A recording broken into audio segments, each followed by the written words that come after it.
Hello everyone, good morning! Isa na namang umaga ang ating matutunghayan na aking video. Ito ay dito sa harap namin.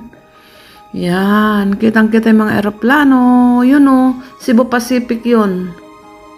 Yung gumagalaw na yan na yung white.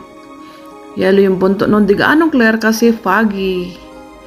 Yan. At itong isa naman ay ready for take off. Yan ay KLM Boeing 777.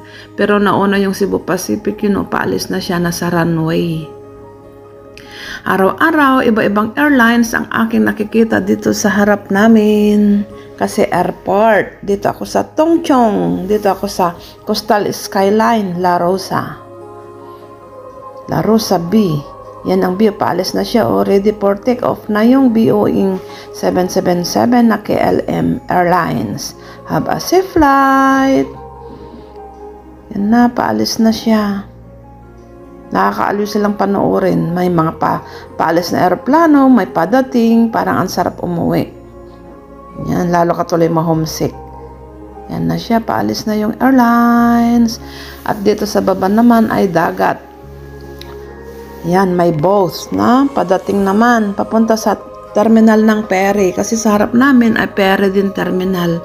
At may mga crane dyan, nagbubungkal ng lupa para sa mga ginagawang buildings. Yan, crane yun. Yan yung terminal.